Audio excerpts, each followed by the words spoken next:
Hey everybody, my name is Chris and this is my shop partner Oots, and in this video we're going to be building a deck. I'm going to show you just how easy it is, but before we start I want to thank Lowe's for sponsoring this video. Let's get started. My first step is to head to Lowe's Deck Designer so that I can design exactly the deck that I want. It's a free, easy to use software. You don't need to download, you simply just use it straight off of their website, and you can pick from either pre-designed templates or start from scratch like I will do. I'll also leave a link down in the description so you can check it out as well. I'm going to go for a nice simple single level deck with a railing and a single set of stairs, but you can make your deck any size, shape, height, and with as many levels and stairs as you want. You can also customize the type of the decking material, such as wood or any of the man-made materials, as well as the color of the deck and the styles of the railings. It really lets you do whatever you want. It will then give you a real-time estimate of material costs so that you can check to see if you're within budget or not and make any adjustments.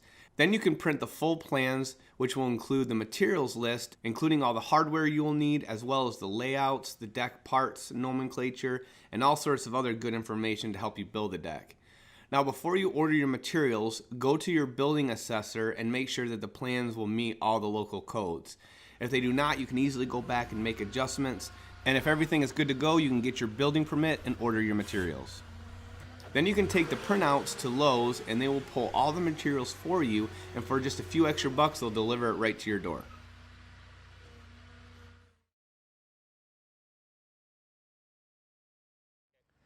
All right, the most important part of your deck build is laying it out properly. If you don't have a good square layout to start, you're gonna run into a lot of problems. So what I did is I staked a stake near the house down there, and then I build these stakes with battens on them so that I can move my strings around. I'll measure out from the house to the outside edge of what my farthest post is gonna be. I do that on both sides. Then I measure the distance between my outside posts this way, and then I repeat that measurement out here. And then now what I'll have is a parallelogram. Now, in order to get that parallelogram square, you measure from corner to corner. So if I'm 2 inches longer on this corner than that corner, what I'll do is I'll shift this string 1 inch this way and that string 1 inch that way to meet in the middle. Check it again, make sure I'm square, and then we can move on to laying out where the posts need to get drilled and dig those out. The plans will tell me the spacing of my posts, so I'll use a tape measure and some flags to mark out where the post holes need to be. The ground here was really nice and soft, so we were able to just use post hole diggers rather than a gas engine auger, which you can always buy or rent. Where I live, the code requires us to dig holes at least 42 inches down to get past the frost line. We're going to pour our concrete into 12-inch forms and then set our posts on top using post anchors. There are several ways of setting posts, which include burying the post in the concrete, and this is one of those crucial things that you should ask your inspector about. The forms are usually 48 inches tall, so I will mark and cut a level line across all my forms so that they're sitting just a couple inches above ground, which will allow for water runoff. Then I will backfill dirt in between the whole wall and the forms and then tamp them down tight.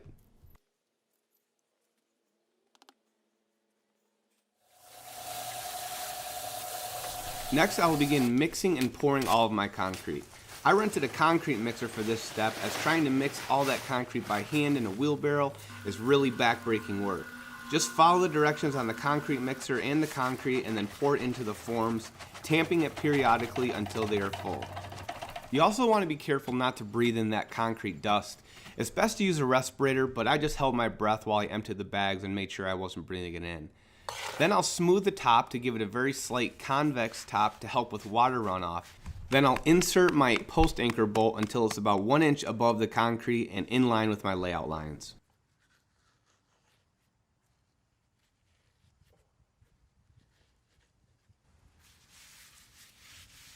Then I'm going to lay down some landscape fabric and then put down some rocks. This is going to help with water runoff and also prevent weeds from growing under the deck.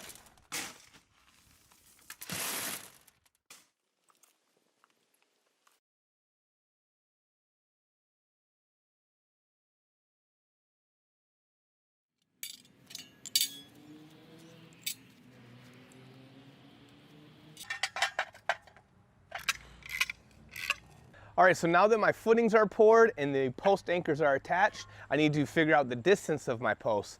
To do that, I make a mark on the house, which will be the height of the deck, and then I subtract the deck board thickness, the beam thickness, and the joist thickness, which for this deck, which we're using 2x8 beams and joists, is 15.5 inches. Make a mark on the house, and I come down and put a line at 15.5 inches on a stake. Then I'll run that line all the way across, making sure that it's level. So once I know my line is level, I'll move the outside down 1/2 inch to give the deck a slight slope to allow for rain runoff. Once the line is where I want it, I can measure from the post anchor to that line and get the height of my post. I use a miter saw to cut the post, and I only have a 10-inch miter saw, so I have to rotate that 6x6 post in order to cut it all the way through. Code in your area might not require you to use a 6x6, but I like to have the extra wide post because it'll give me some wiggle room to make sure that my beams are square when I mount those next. These pieces are called beams, and I made these by nailing two 2x8s together. I'll use 4 10-penny galvanized nails, and I'll space that every 16 inches to make the beams. These brackets hold the beams to the post, and once I secure the post to the post anchors, I'll make sure that the beams are square and then secure those to the post using those brackets.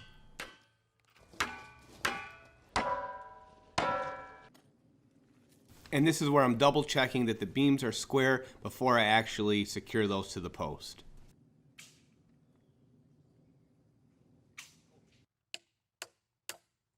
It's important to add nails to every hole on all of those brackets.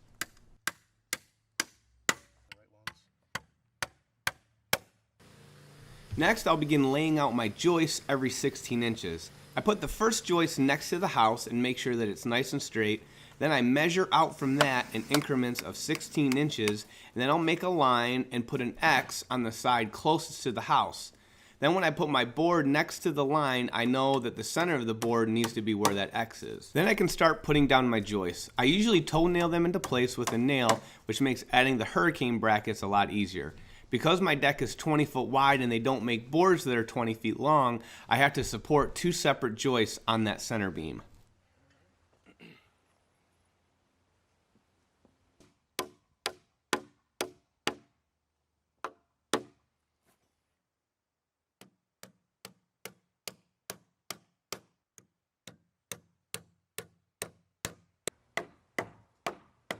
Then to give the joist some extra rigidity, I add some blocking along that center beam between the joists.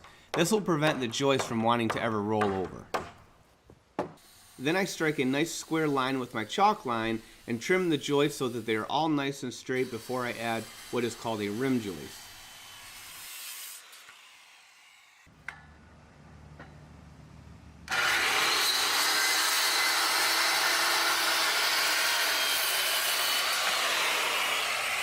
I make a little temporary support block that I nail to the underside of the joist to help support the rim joist while I nail it and level it into place.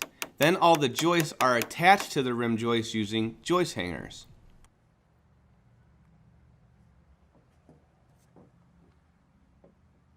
Once I secure the rim joist, I'll knock those support blocks back off. Now I'm only adding the rim joist to this side right now. I have a little trick that I'm going to use later on to make sure my full deck board at the other side of the deck matches up perfectly with the other rim joist, and I'll show you that a little bit later on.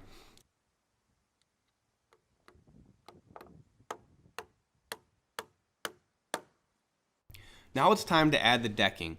I'll take a drill bit and countersink all the holes near the edges of the boards to prevent splitting. Then without pre-drilling, I put 2 screws in every 16 inches into those joists that are underneath. As we add the boards, we're going to stop about every 4th board and take a measurement near the house and at the far end of the deck to make sure that our deck boards are remaining nice and square as we go along. Now these deck boards are super wet still, and so we will be pushing them snug against each other, then screwing them down. As they dry, they'll shrink a little bit and gaps will form between the boards that will allow for rain and dirt to escape. Now if you're working with dry boards, you'll probably want to add an 1/8 of an inch gap between the boards as you go.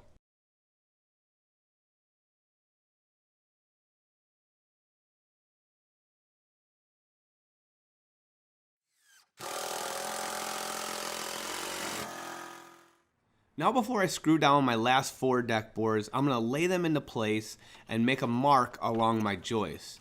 Then I'll move my mark 1.5 inches, which is the width of the rim joist, then strike a line with my chalk line and cut the joist there. Now when I add the rim joist, that last deck board is going to land perfectly flush with that outside rim joist. As each deck board is slightly different in width, it'd be nearly impossible to measure this out beforehand way back when you add that first rim joist and have that last deck board land perfectly flush with that outside rim joist. Most likely you'd have to rip down that last deck board and it just wouldn't look quite as nice as having a full deck board right out to the very end. So now I add my outside rim joist and all the brackets for it, and then I can finish adding my decking boards all the way out to the end.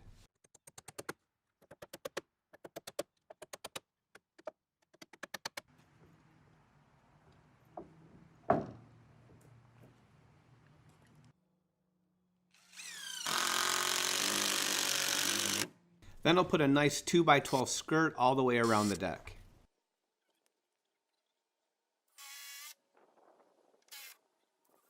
Now I'm going to start working on the posts for the railings.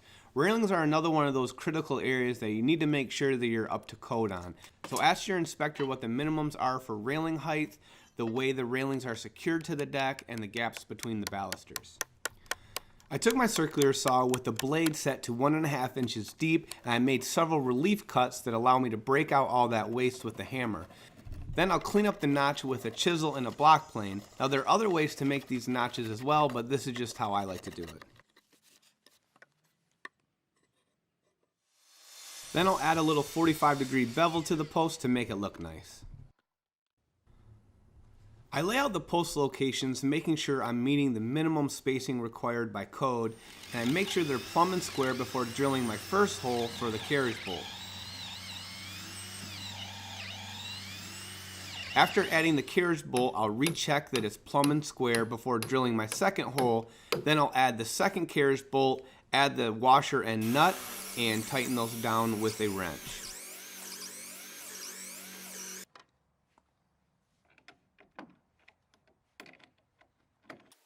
Next, I measure between the railings and cut a 2x4 for the top and bottom that will support the balusters. We use some cutoffs and our speed squares to space these nice and evenly.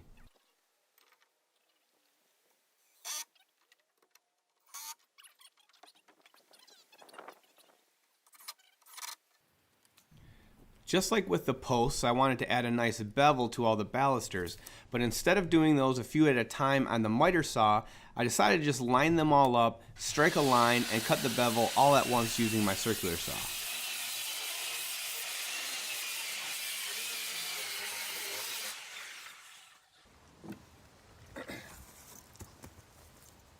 So I want to show real quick how to lay out the baluster spacings. They have to be a minimum of 4 inches, and it's a little bit tricky. So what I did is I measured the inside width between the railings, which is 60 and 7/8 here, and then you add the thickness of one of the balusters. And I converted them to decimals down here because the calculator doesn't work in fractions like that.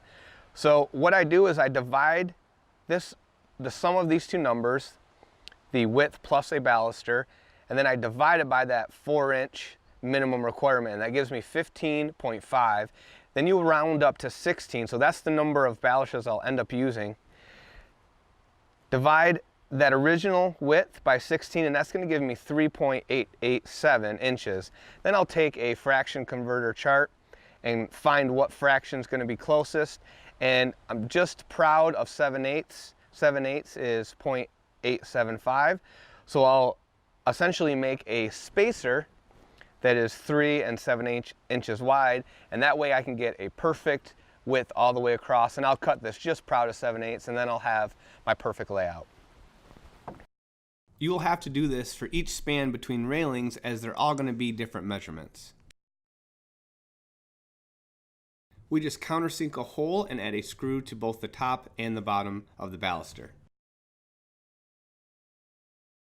Now we're going to dig a spot and make a foundation for our stairs.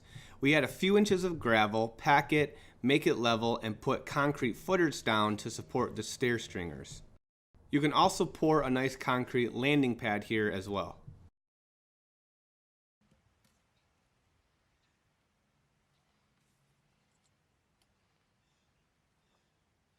That's good. That's real good.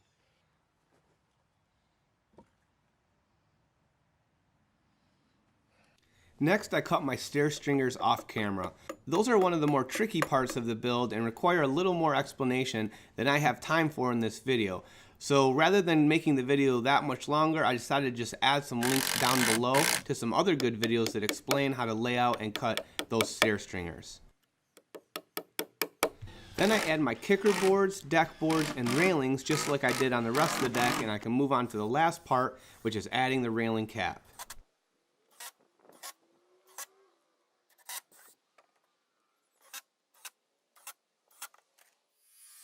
I use regular deck boards for my railing cap and cut 45-degree miters for the corners.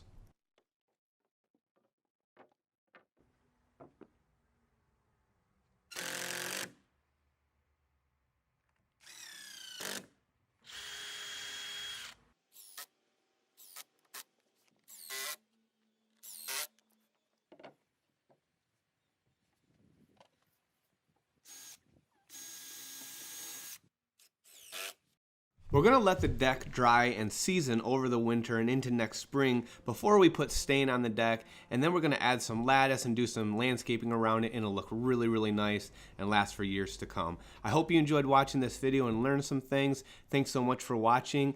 We'll see you next time.